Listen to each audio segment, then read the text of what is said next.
One last repost, my skinwalker story. Be me, about 18 years old. Friend, we will call him Daryl, invites me to his cabin in northern Texas for the weekend. Going to be me, him, and two other friends, Jason and Ethan will be their code names.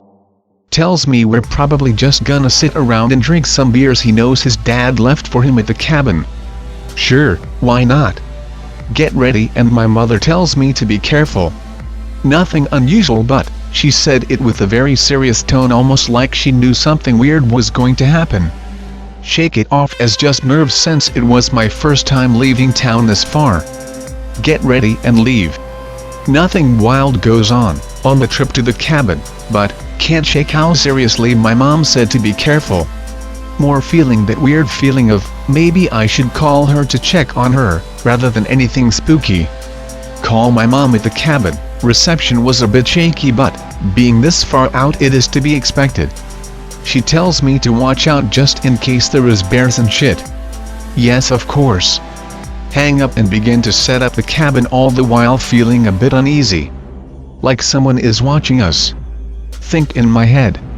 Well, no shit, you feel that, you're in bumfuck nowhere, Texas, in the middle of the woods. Once again shake the feeling off and go back to my friends. Fast forward to about 8 p.m. Daryl begins to take the beers out. Begin drinking and talking about girls at school. Nothing too crazy until Jason tells everyone to quiet down. Did you all hear that? Hear what? The wind? Ethan says, trying to make a funny remark. Jason just stared him down, and Ethan knew immediately to stay shut. We all stay quiet for about a minute until I start hearing this very low but audible growl. Almost sounds like a weird snore, like when someone has terrible sleep apnea. Ask Daryl if this place is known for bears. Daryl tells me that the most we'd see out here would be deer, maybe a small mountain lion, but nothing like a bear. Daryl gets up to check with Jason, and they were the only two with firearms. Hear Jason yelling if anyone is out there, and seemingly no response. Then suddenly a shot from Daryl's gun along with a holy shit can be heard. Ethan and I jolt up and run outside to check what happened. See Jason visibly shook. Daryl's pupils were almost his entire eye, it seemed. Ask Jason what happened, and all he could say was, "Some big motherfucker just came out into the porch light."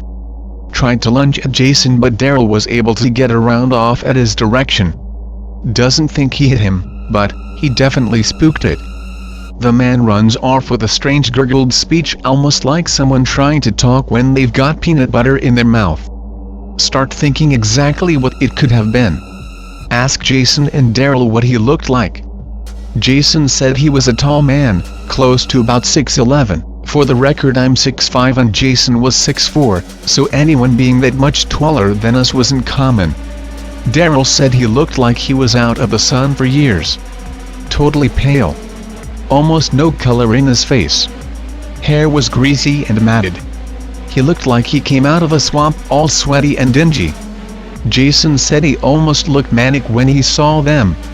Like he hadn't seen a person in years.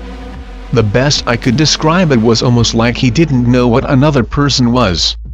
We all decide to go to the cabin for the night since it was too late to drive out of the woods we were in.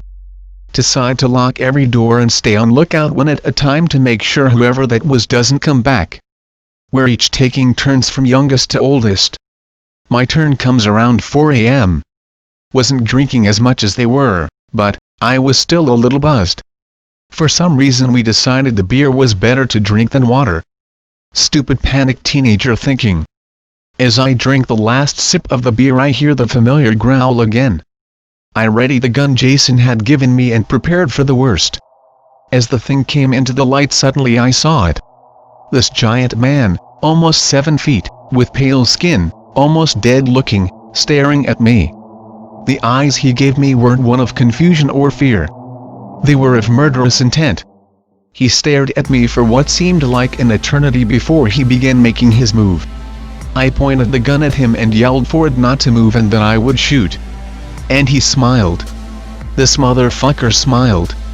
The type of smile you give someone when you know you've won. At this point I almost felt frozen. complete utter fear all through my body. And then he spoke. Said one phrase and no more. Holy shit. That's Daryl's voice. How?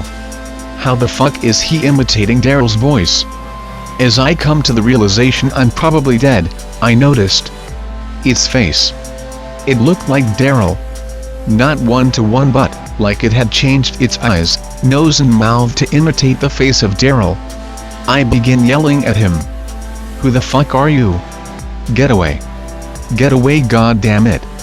My yells were loud enough to wake up Jason, who came running with his gun. As he came out, all I could hear was, Daryl? That isn't Daryl, I said. That thing isn't anyone, it's not fucking human. As I said that, the thing lunged at me and took a big swipe.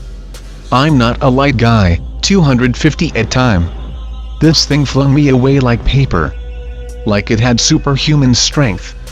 As I lay on the ground gripping my ribs, I saw Jason begin to shoot at the thing. He hit it at least 3 times that I saw. 2 in the chest and 1 around what I think was its arm. Around this time Ethan and the real Daryl came out. The beast, now looking more like Daryl, began to smile and gurgle. Daryl himself began to vomit out of sheer tension. As Jason kept the gun pointed at the beast, all it did was walk slowly back into the woods. Still keeping that creepy strange smile. As if he had just won a game or something. A smile of victory.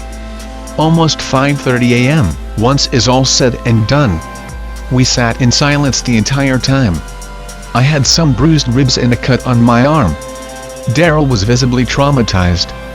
Ethan pounding away at the beers. Jason cleaning his gun and almost like a schizo continually checks outside for any signs of the beast. Finally light comes. We pack up everything and decided to go home. The ride home was nothing special. No one said anything. No one even tried to. We just keep looking at the road. Around and 3 hours into our drive back, Daryl finally spoke up. Why did it look like me? Of all of us, why did it choose me? Ethan tried to calm Daryl down, but he was too shaken. Finally Jason stops the car and tells Daryl to just shut up. We don't know why it looked like you. We don't even know what the fuck it was. So just shut up, try to relax, and we can think about it when we get home. Finally get home. I got to my room and tried to forget the night before. Too many questions. What exactly was that thing? Heard later it may have been a skinwalker, but I don't know a thing about them. To this day only 2 of us are left in contact. Jason moved to Canada.